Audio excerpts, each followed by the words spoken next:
Welcome into the only way to get your college football week started on the good foot. This is the Kickoff presented by Rams Trucks.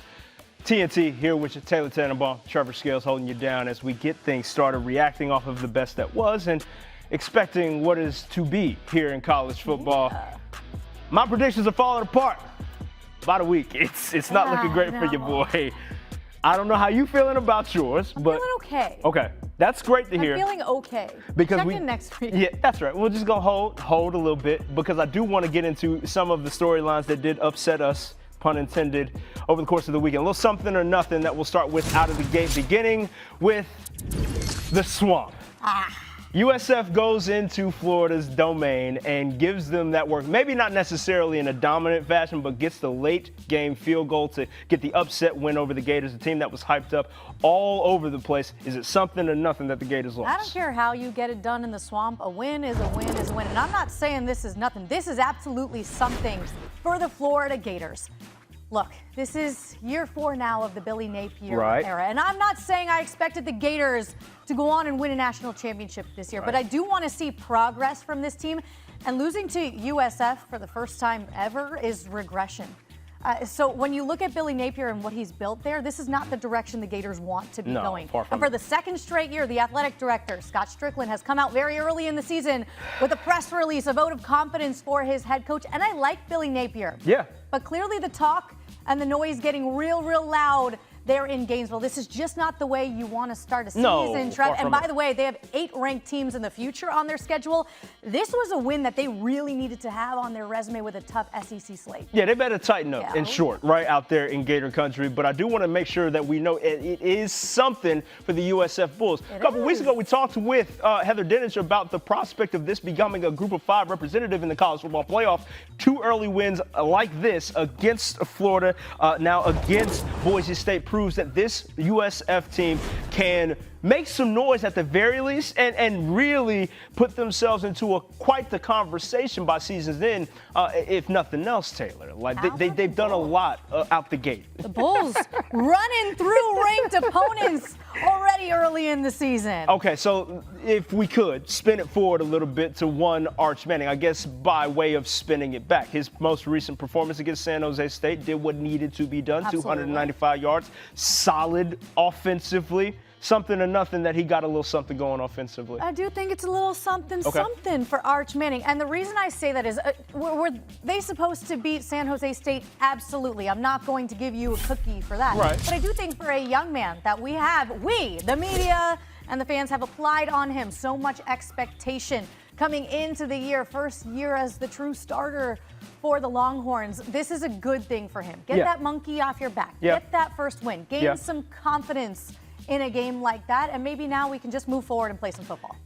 With all that understood, I'm going to say it's nothing only because I reserve judgment on what his performance means as of this point. Again, because of it being against San Jose State. I want to give Bill Connolly a shout out for this note. 20 of his 31 dropbacks went for 4 or fewer yards. So it's still not the down the field version of the offense that we're used to seeing from Sark, and nor were his legs as much of a factor as I think they need to be in order for him to get going. So again, it's nothing. But for now, it could be something eventually. Right. That's why I said a little something. I respect it. Just a smidge. I respect it. Look, Bill Belichick gets his first win as the head coach over at UNC. We going something to nothing in the first victory in the Chapel Bill era over there. I'm switching it up for this third question. I'm going nothing. Okay. Here's why. Okay, maybe it is something because it's a milestone win for a legendary head coach, first one at the college level. But like Carolina, you're supposed to beat Charlotte. You are the superior opponent. And to be honest with you, it's a little closer than I would have liked when it's a Power 4 team going up against Charlotte in the Queen City. So I'm going to say it's nothing. You were expected to do this. You should do this. And I don't care if it was Bill Belichick or someone else on the helm. No doubt. Hill should win this game. Yeah, so Pete Trev is coming out apparently. I'm going nothing as well. This was a team that you were supposed to outgain massively. Did not do that. Lost the penalty battle. That's not something that is indicative of a Bill Belichick coached team. Beyond that, you're still averaging just 7 yards per completion. You only had 1 completion over 25 yards all game long. Right. This is an offense that is still finding its way. I understand that it's year 1. It's going to take time, but I think when it comes to what this program was hyped to be, at least, especially with a weak schedule. I'm going Nothin because I need to see a little bit more out of the UNC Tar Heels, I'm man. totally with you. Offensively, gotta pick it up. Better stuff from Gio Lopez. No doubt, no doubt. We're in unison on Nothin. Hey, see, we on point, as always, dog. So on the one top 25 matchup that we had was Oklahoma and Michigan. John Mateer was off of a lot of people's, maybe not off of the radar, but there are questions surrounding him. So Oklahoma doing what they did. John Mateer doing what he did. We're going something or nothing in this victory over Michigan. I'm going to say something because, you know, he was the top prospect in the transfer 100%. portal this season, and people were wondering, how's he going to be in SEC play? Oklahoma in general coming off a 6-7 season with Brent Venables as the head coach. What's his status moving forward at the helm of the program? Can this team compete switching conferences in the SEC? You can put all of that to rest now, in my opinion. At least for right now. They will get into league play, but I think they made a massive statement against Michigan. That's right. I think I'm right there with you on the something in that regard because of what it does from a competition standpoint and that he's ready to take on the likes of your top-tier SEC opponents. Him carrying the ball 19 times for 2 touchdowns, beautiful thing. That's what exactly he was brought there to do. Beyond that, against the blitz, he was actually fantastic. 8 for 13 with 156 yards under pressure. A Michigan team that is certainly going to give you all kinds of looks defensively. He thrived in the biggest moment. He was there to lead a team that needed a drive late, got it done, and then post-game he showed that, like, all the charisma that you need as a quarterback at the helm to showing that a roster and a city of Norman trust him to lead that Oklahoma squad. I saw a lot from him, so I'm giving him something on that victory. Yeah, I did too. And also shout out to the Oklahoma defense. They looked like a Venables defense. You know him when he was the defensive coordinator at Clemson. That's what they looked like in their championship days. Watch out for the Sooners now in the SEC. I'm going to put that on record. No doubt. I like that. Time now for Unstoppable Performances presented by Ram Trucks. This weekend set for a top 25 showdown in Knoxville as 6th-ranked Georgia takes on number 15 Tennessee. We got a dog in the house here.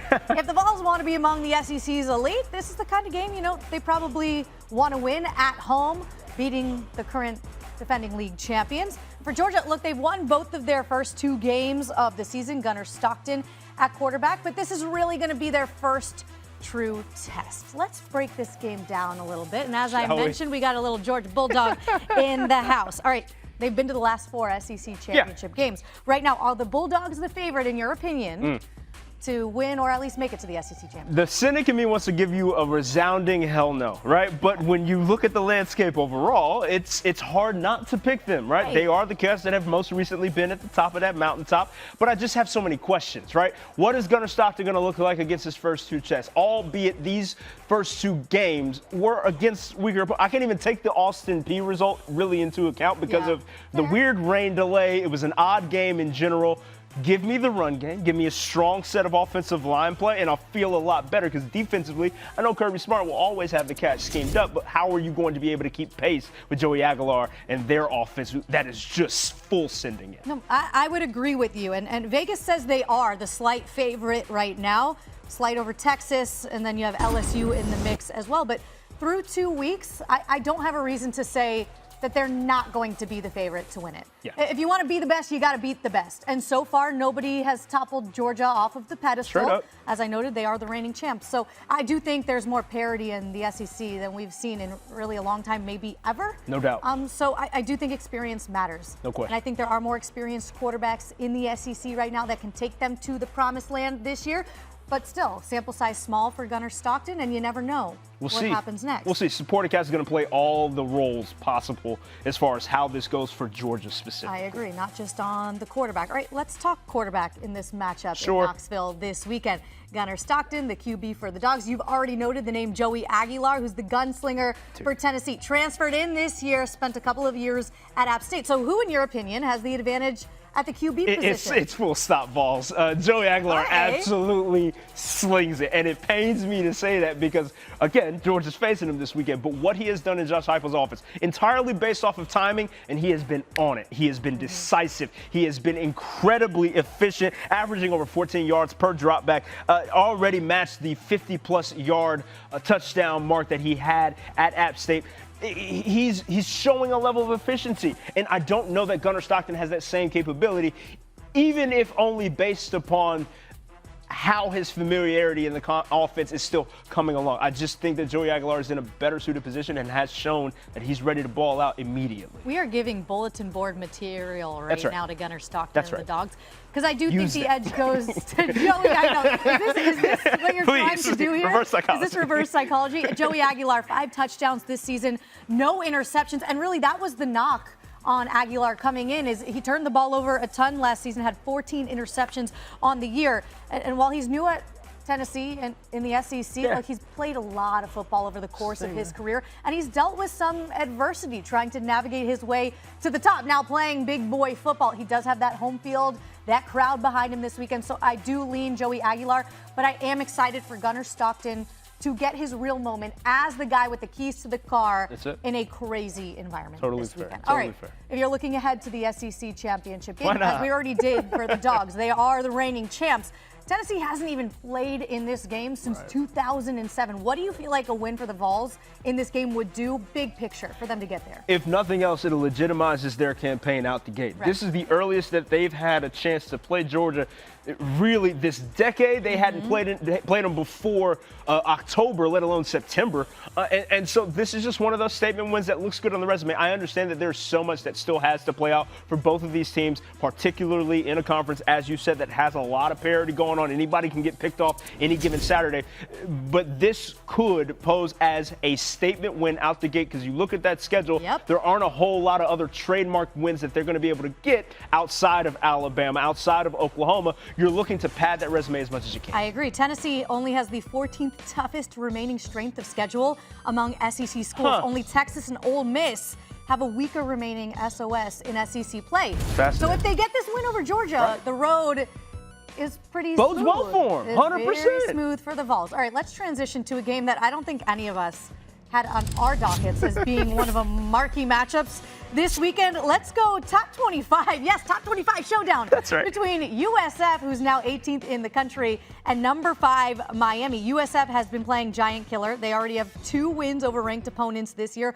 Blew out Boise State, then just beat the Florida Gators in the Swamp. And of course, Miami's being mentioned at this point as a favorite to potentially win the ACC. So USF already a storyline, and it's really cool to watch Cinderella kind of come to fruition this season. Was this team, Trev, on your roster before the season started? Hell no. And you lying if you said that they were. I get it there. Maybe people bullish on them now, no pun intended, but like, this is a team that certainly came out of nowhere, particularly given the conference that they play in on a week-to-week basis. So look, this was a team that had a 6% chance of going 2-0 out the gate according to ESPN analytics, and they have done so. So they have another opportunity to establish more of a resume against a Miami squad that is shown to be physical out the gate, but USF is shown to be physical out the gate as well, running the rock against Boise State with all kinds of gusto. And then beyond that, defensively, they are so sound.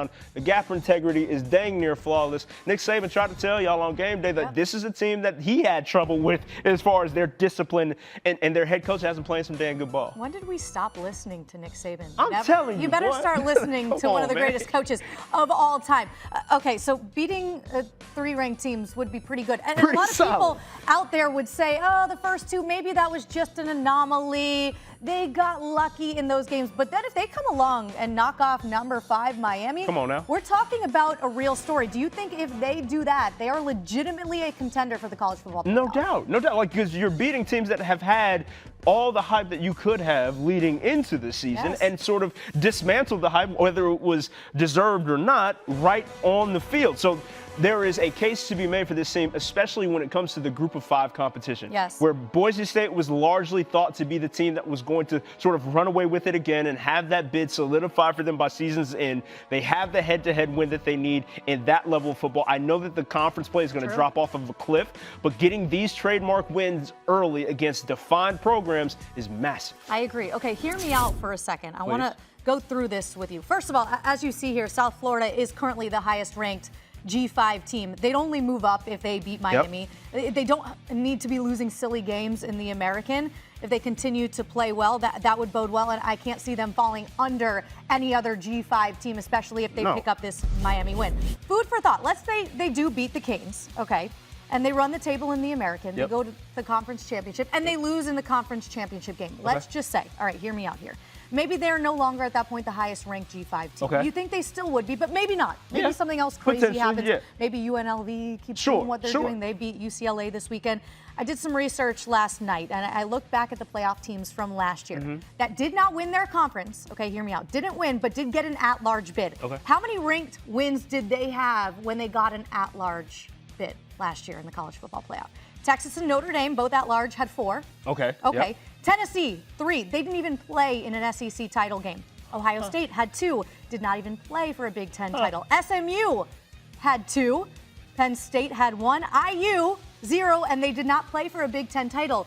USF would have 2, maybe 3 if they beat Miami on their resume. I'm just saying. I think your closest comparison would be IU in that. Exactly. They would, schedule-wise. Correct. Strength of schedule, and then beyond that, lack of name brand recognition. I would put those two programs on the same level, like same tier. So like that is a path to potential playoff destiny that USF can look at, if not a conference championship. Exactly. All right.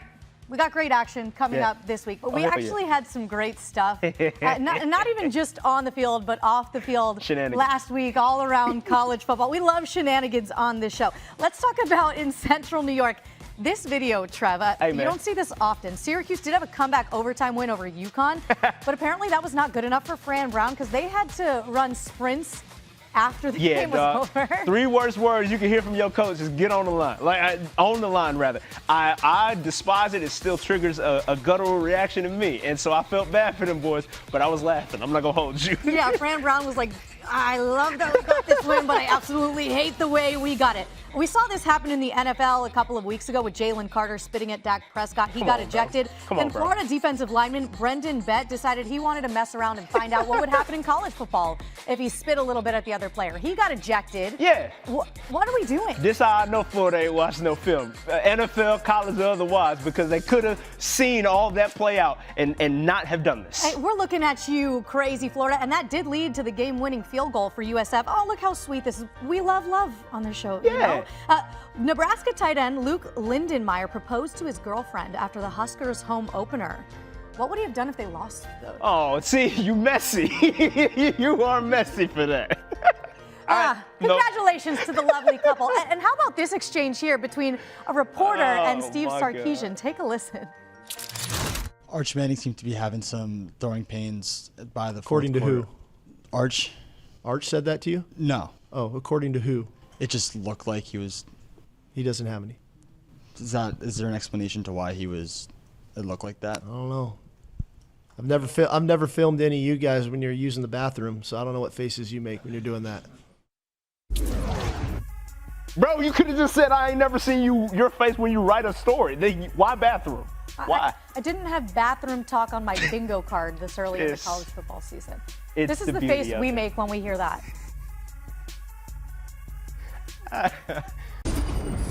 Fitting that we conclude on a little quarterback video here because we have to continue the quarterback discussion on the kickoff presented by Ram Trucks, and that only means that we get to welcome in Max Browne into the proceedings here. Max, appreciate you joining us as always, but I want to get started right into the Arch Manning discussion, who we just heard about in a way, but I digress because I just want to know exactly what it does for the confidence for that young brother going against a team that was obviously a lesser opponent, but he did put some decent numbers up, if nothing else. Yeah, we got people breaking down his facial expressions, so we're really diving deep into the nuances of everything Arch Manning. But to your point, I think it's big for his confidence. And, you know, when you watch that film versus Ohio State, you can see the confidence that Steve Sarkisian had in Arch just by the way the play call selection that he had on the road in his first big-time start. And so you knew, hey, it's in there somewhere. We've seen flashes of it. I know it was just San Jose State, but a lot of big plays. And what really jumps out to me is with Arch is the playmaking ability. Unlike his uncles, it's not necessarily something where he's just going to be hanging in the pocket. His legs will very much be a factor. But, yeah, interested to see how he goes throughout the season. But that game certainly got him back on track. Yeah, from the human side of things, very, very happy for him to get in the win column. John Mateer, hottest quarterback in the portal, had a great career at Washington State, comes over to Oklahoma. Massive win over Michigan over the weekend, and he showed his dominance. How has he impacted this Oklahoma offense, and really vice versa, Max?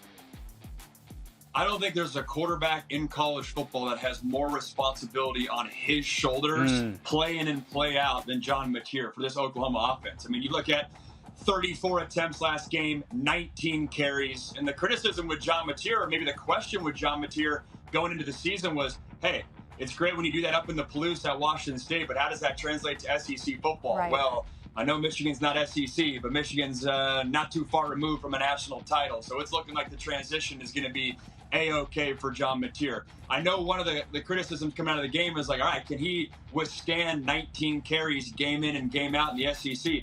He's built like that. I forgot how big he is, especially lower body-wise.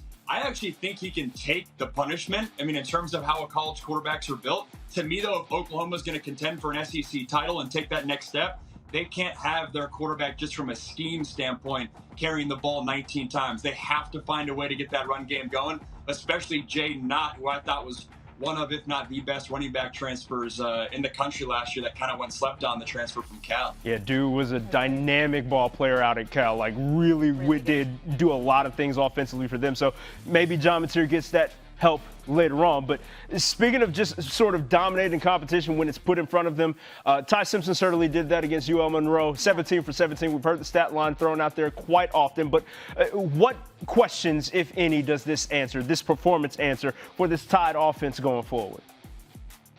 That he's fully capable of executing this offense. I mean, 17 for 17, that's literally perfect. That's going with the football where it needs to be, playing and play out. And I think you saw some of that in the Florida State game, and Bama fans might look at me like I'm crazy, but I think you saw, the play selection that Kalen DeBoer and that offense, Ryan Grubb, they put a lot of pressure week one against Florida State on his shoulders, which to me shows that, hey, in practice, he's showing that he can get through reads. When the players around him settle in, when they're not playing sluggish and sloppy, obviously it was lower competition last week, but I think Ty Simpson has some talent. Is he going to be, hey, Jalen Milroe in terms of mobility? No. Is he going to be a Bryce Young tomorrow in terms of, hey, Heisman-type candidate? No. But I do think you can win a lot of ball games with him as your quarterback. When you do look at that schedule for Alabama, it heats up in a big way, in a hurry. On paper, 8 of their next 9 opponents, or maybe it's 8 of next 10 against ranked teams. So welcome to SEC. Welcome to big-time college football. If they start losing, that's where, hey, you might start looking at some of those backup quarterbacks, just because that's the optics of the quarterback position.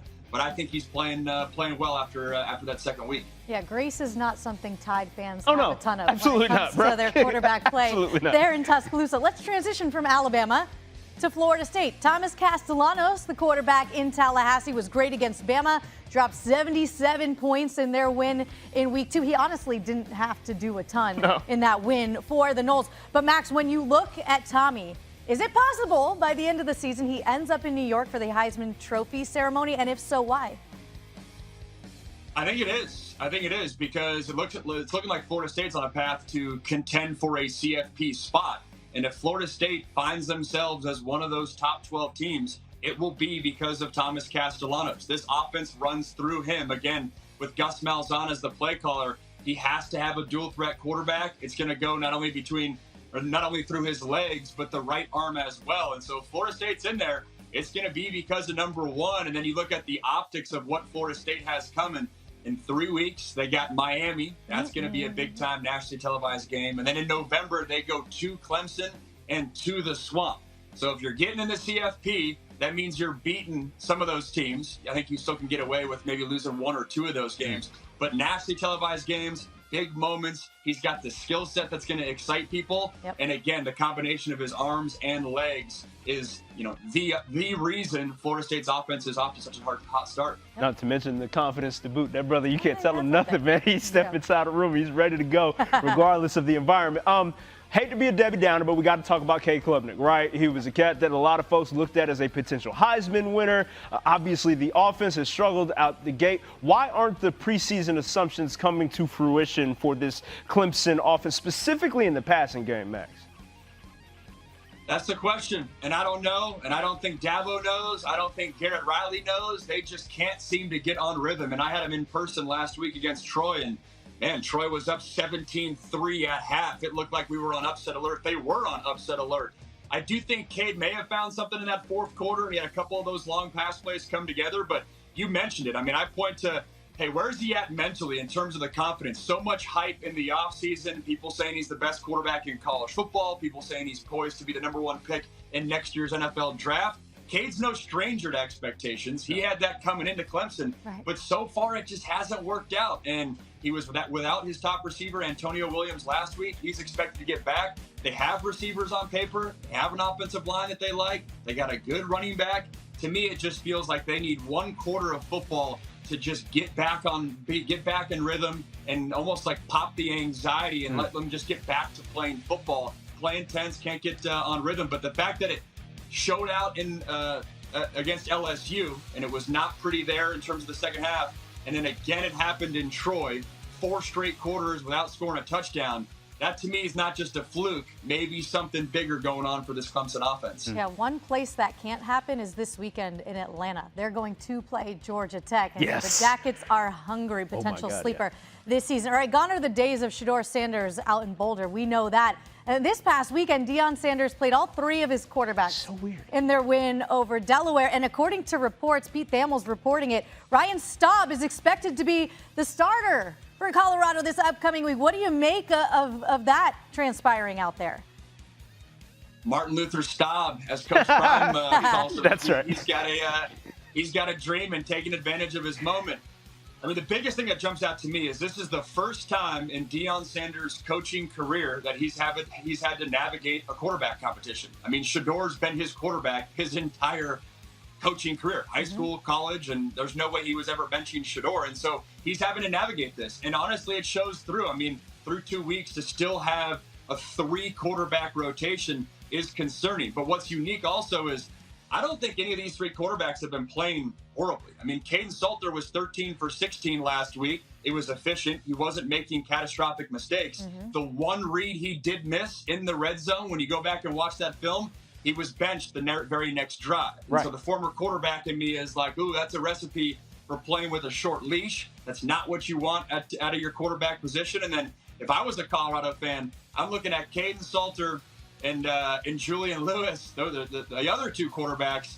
There's a lot of NIL money wrapped up in those 2 guys. I would say, I don't know this to be true, but if you're educating guests, you're probably thinking $2-3 million combined between both those guys. If I'm a Colorado fan, I'm saying if we use those funds elsewhere, man, that's a good pass rusher, couple of them. That's a good DB. And so good for Staub, making the most of his opportunity, had some big plays in that game, but it's interesting on multiple layers, from a QB competition battle to an NIL battle to the future of Colorado's program. And I don't think this is the end of this quarterback rotation. Yeah, we'll see if Deion can instill some confidence in somebody or the other. Eventually, you got to settle on one. The old adage obviously goes, if you got multiple quarterbacks, you ain't got one. But we got ours, and that is Max Browne. We appreciate you as always, big dog. Have a great call this weekend. Friend. Thank you both. Speaking of this weekend, let's take a look at some of the tilts that we have in store. North Carolina and Richmond, Chapel Hill entering week 3. That's where Max Browne will be, matter of fact. Like I said earlier, this shouldn't even be a big game. This is a Power 4 team against an FCS team. I anticipate Bill Belichick being 2-1 after this one. Come on. No, I think we can assume that, but you get in danger when you assume with things in a brand new program that is North Carolina as of right now. But this should be a wash as well. Ohio at Ohio State. Ohio State don't lose to teams in the same state as them. No, they don't. Under Ryan Day, Buckeyes are 5-0 against MAC schools. They've outscored those opponents by a combined score of 320 to 39. Well, that's a lot to a little, isn't it? Yeah, I think that the Buckeyes take the edge in that one. Maybe my Heisman hopeful Jeremiah Smith can get off a little bit. Florida at LSU, the ABC game that everybody's looking forward to. I'm pretty sure the Florida Gators are looking forward to this one as well. Yeah, and I think this could be a big turning point in their season. You can pick up a win in Death Valley on the road. Man, maybe the Gators are right back in the conversation. SEC, there's some parity there. It's just going to look really bad, that loss to USF. It's hard to bounce back out of that stuff. But I digress because I want to touch on Texas A&M and Notre Dame. Notre Dame been stewing on that week season opening loss to Miami. Jeremiah Love looking at you in the backfield. Only ran for 93 yards against the Canes. I want more love. See how the we all? Aggies defense can handle it. I think. I love you, Trev. Thank you, love you back. Only 16 carries between the two running backs is absurd. You got to be able to lean on that run game. We'll see what they can do there. You know what, Trev? It's never too early to talk college football playoff projections. Resumes are built in September, as they say, right? Heather Dinich, you know, she's always scheming up her latest rankings and projections. You see some of them there. Ohio State #1. You have Miami and Florida State in the top 5 for Heather. You're projecting 5 SEC teams as it stands today. Remember, that is written in pencil for Heather. This is not permanent. But Heather, thank you so much for joining us. And you look at those rankings, and I spy at #2 the Miami Hurricanes, who've made their way to the top. What have you seen out of the Canes so far this season? Defense, and we talked about this. Look, I never had doubts about Carson Beck's ability to orchestrate that offense. He's got a lot of talent, and I think we've seen that from him. The question about Miami has always been their defense. It kept them out of the playoff last year. I think it can get them in the playoff this season. And when you look at the win against Notre Dame in the season opener, that was the first college football playoff statement win under Mario Cristobal. Can they continue to roll against South Florida? Love what they're doing on the line of scrimmage, particularly the run game supplementing Carson Beck's arm beautifully. But speaking of season opening statement wins, enter Florida State, who you have in that top 4 slot right behind. I want to make sure LSU and just ahead of Oregon. The lowly Seminoles, 2-10 last year, now top 4. How did we get here, Heather? So here's the thing our viewers need to know. Forget the Associated Press poll. Forget the preseason rankings. You have to think like a selection committee member, which is what I do. And based on what we've seen through 2 weeks, how do you not have Florida State, one of the top teams in the country, with a win against Alabama? Now, how Alabama fares down the stretch is going to impact the Seminoles' resume, right? But what if Alabama goes on a roll here and is right back in this thing, and their only loss might be to the ACC champs on their home turf, okay?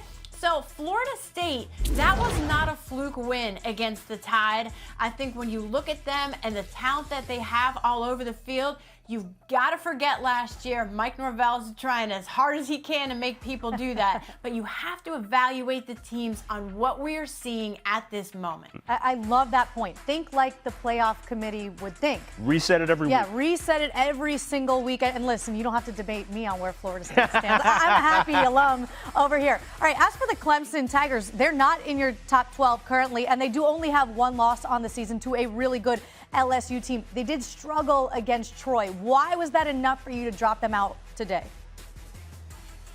Because it's the second straight week that we've seen a ho-hum offense from these guys. And these aren't rookies. This is a veteran group, okay? Cade Klubnik comes back with his top 3 receivers. Why can't they get this going? Why are they down, 11-zip to Troy? Come on, if you are a college football playoff contender, you can't have that kind of a letdown after a close loss to LSU, and I get it, but 2 weeks in a row with a struggling offense like that, remember what LSU did? Shut them out in the second half, made them one-dimensional. They could not get the ground game going. Clemson's got to pick it up offensively to get back in this conversation. Yeah, that was a unit that was supposed to just blow everybody away. Everybody trusted the quarterback and receiving core above all else. It's just not necessarily timing out thus far. So we had a bit of a sleeper slate this past week, week 2. Week 3, what are we eyeing as far as potential huge ramifications in Heather Dinich's playoff poll? Well, for the college football playoff, I think you start with Notre Dame hosting Texas A&M. This is huge. It's probably the most impactful game because Notre Dame already has a loss, right? We talked about that game to Miami. CJ Carr is playing well, but the margin for error shrinks because they don't have a conference championship game to give them that added opponent in the top 25 at the end of the day, right? So if you drop another game and you start 0-2 as Notre Dame, you're trying to battle back. then real quickly, I would hit Clemson, Georgia Tech. For all the reasons we talked about, Clemson, they cannot afford an upset in this one. And Georgia Tech could be that sort of sleeper pick in the college football playoff. If they have Haynes King healthy, he is a tough QB. This is a team that might be able to surprise some people if they get this one against Clemson. And finally, that South Florida-Miami game is huge for the Group of 5 conference race. The Bulls are coming out hot, and they look really good in terms of being the leader in the clubhouse for a college football playoff spot as the 5th highest ranked conference champion. If they are able to somehow beat Florida, beat Miami, win the unofficial state title in the Sunshine State, no other Group of 5 team is going to surpass that resume, but they've got to win the American Conference. No, I think it's fantastic to watch. Are you that wearing South your Florida. USF That's green right. too? Is that what's going on over here? You know what? It sure is. I'm a Bulls fan as of now. Heather Dinich, we appreciate you. We were always a fan of you. We'll talk to you again soon. Thanks, Heather. Thanks, guys. All right, a lot to watch for coming up week 3. We are going to be locked in. Locked in. You guys better be locked On in the and make couch. sure you're locked in with us every Tuesday. Thanks so much for watching the Kickoff presented by Ram Trucks. We'll see you next Tuesday.